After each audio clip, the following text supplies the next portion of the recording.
Hello বন্ধুরা, শতাব্দী ব্লগে সবাইকে স্বাগত জানাই। আজকে নিয়ে চলে এসেছি একটা রেসিপিটা হলো সজনে ডাঁটা, আলু আর পটল দিয়ে পোনা মাছের ঝোল। তো এখানে মাছের ঝোলটা বানাতে আমি তো এই ডাঁটা আর এই আলু এই পটলগুলো আমি এখন বানিয়ে নিয়েছি, এখানে কেটে নিয়েছি। আর এখানে এখন লাগছে আদা আদা বেটে নিয়েছি, বেটে বাটি নিয়ে আমি একটু কুড়ে নিয়েছি। আর এখানে দেখো কাঁচা লঙ্কা আর পেঁয়াজ নিয়ে নিয়েছি। আর এদিকে দেখো আমি পোনা মাছটা ভাজা করতে বসিয়ে দিয়েছি। তো চলো ভিডিওটা দেখতে থাকো, আমার সাথে থাকো। দেখো মাছটা কিন্তু এখানে আমার ভাজা হয়ে গেছে, তো আমি এখন মাছটাকে তুলে নেব। তেলের মধ্যে আমি এখন পটলটা দিয়ে দেবো, পটলটাকে ভেজে নেব।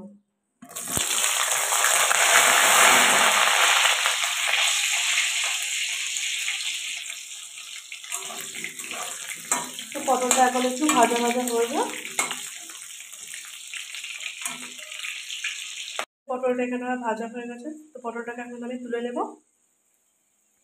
ওই তেলের মধ্যে কিন্তু আমি আলুটাকে দিয়ে ভাজা ভাজা করে নিচ্ছি। এখন ভেজে আমি তুলে নিয়েছি। এর ওই তেলের মধ্যে আমি জিরে আর তেজপাতা দিয়ে দেবো।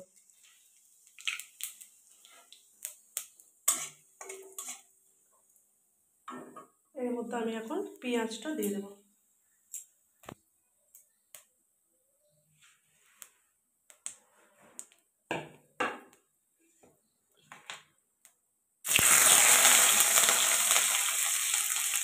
পেঁয়াজটা দিয়ে ভালো করে ভাজা ভাজা করে নিতে হবে।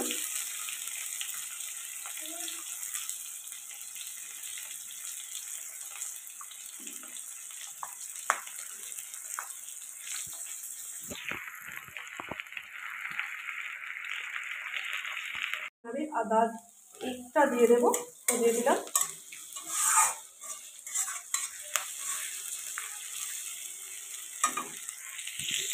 এবার আমি পটল আলুটা ভেজে রাখা সেটাকে দিয়ে দেবো, দিয়ে দিয়েছি।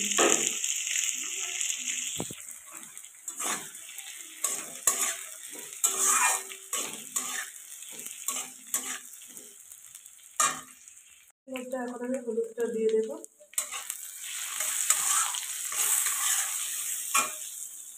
আর এখানে লবণটাও দিয়ে দেবো।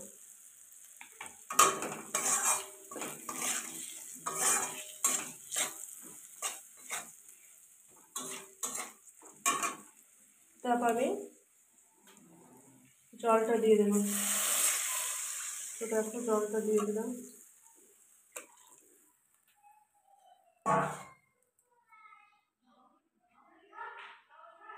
ওখানে ঝোলটা ফুটে উঠেছে, আর আমি এখন ডাঁটাটা দিয়ে দেবো।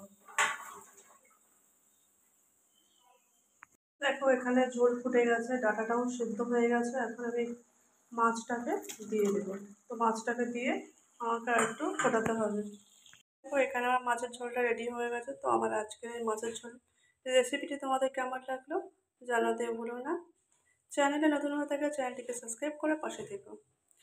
আমার পুরনো বন্ধুদেরকে অনেক অনেক ভালোবাসা, আমার নতুন বন্ধুদেরকে অনেক অনেক ভালোবাসা। সবাই ভালো থেকো, সুস্থ থেকো, সাবধানে থেকো। আজকের ভিডিওটা আমি এখানে এন্ড করছি। দেখা হয় নতুন কোনো ভিডিওতে। সবাইকে টাটা।